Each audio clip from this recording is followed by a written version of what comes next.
Negara produsen kendalikan dunia perdagangan lalu kendalikan dunia keuangan. Itu persepsi old mind. Pasar modal dan pasar uanglah sebenarnya pengendali dunia keuangan. Dan ini persepsi new mind. Neraca perdagangan positif dianggap baik dan solusi bernegara oleh old mind. Faktanya selama menjabat malah impornya membesar. Lalu selalu negatif dagang dengan kakak tertua Tiongkok. Jujur, entah bagaimana kok sekarang kakak tertuanya negara komunis ya. Dan diterima luas lagi pemahaman bahwa tidak apa-apa bekerja sama dengan negara komunis. Yo wes, kita lanjut. Toh jabatan old mind ada batasnya. Kembali ke kalimat awal, negara produsen akan kendalikan dunia perdagangan dan dunia keuangan. Itu strategi Tiongkok. Di mana negara defisit alias yang Tiongkoknya surplus, pasti negara yang kalah tersebut akan dipaksa pakai yuan. Catat ya, ketika sebuah negara pakai mata uang negara lain untuk transaksi, artinya negara tersebut kalah ekonominya. Kita lihat strategi serangan ekonomi dari ilmu ekonomi.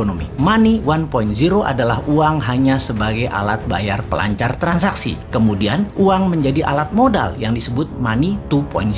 Kemudian uang menjadi alat kendali ekonomi disebut money 3.0. Salah satunya debt trap. Yang Tiongkok lakukan pintar. Dari money 1.0 langsung ke 3.0. Karena ya memang Tiongkok nggak punya Wall Street, tempatnya money 2.0. Kita lompat sebentar sebelum balik ke money 3.0 agar sambungannya paham. Sejarah Partai Komunis di Tiongkok, di mana orang-orang nasionalis kabur keluar Tiongkok ketika komunis berkuasa dengan tangan besi. Satu ke Taiwan, jadi negara yang dipayungi Amerika. Yang kedua ke Hong Kong, jadi city country di bawah Inggris. Keduanya, Taiwan dan Hong Kong ekonominya maju pesat sejak tahun 60-an hingga saat ini. Sejak tahun 1989, reformasi ekonomi di Tiongkok melawan hegemoni IMF mulai dijalankan secara gerilya, main dengan globalis dan main dengan double standard, yaitu renminbi yuan. Catat sekali lagi, nantinya kita new mind akan pakai strategi yang sama ini, kecuali kalian masih suka dengan old mind yang sekarang berkuasa. Apa yang Tiongkok lakukan setelah memutuskan melawan IMF, namun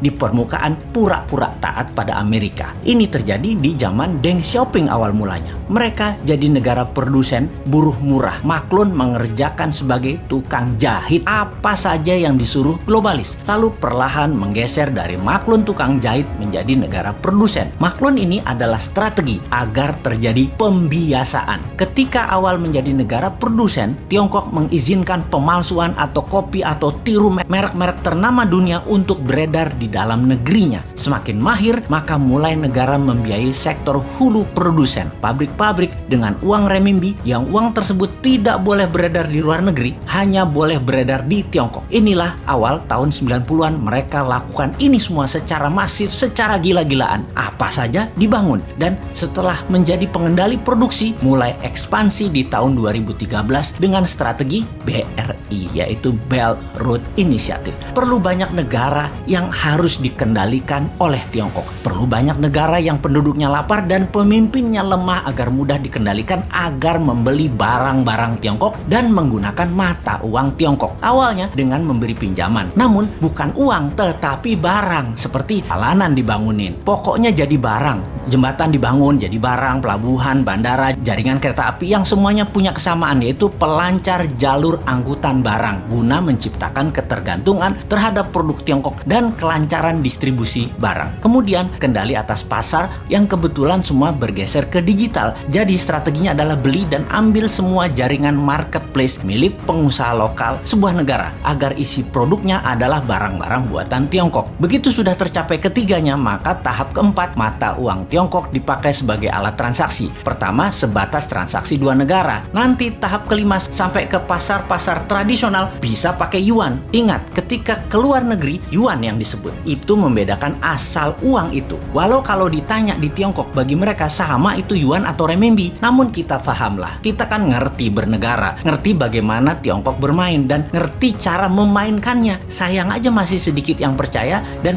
masih banyak yang tidak peduli. Wajar kalau masyarakat tidak tahu, namun pejabat yang tidak peduli dan tidak tahu juga banyak banget. Apalagi yang mau menari jadi presiden di 2024. Rasanya nggak ada yang paham beginian. Yang penting gue populer dan rakyat pilih gue.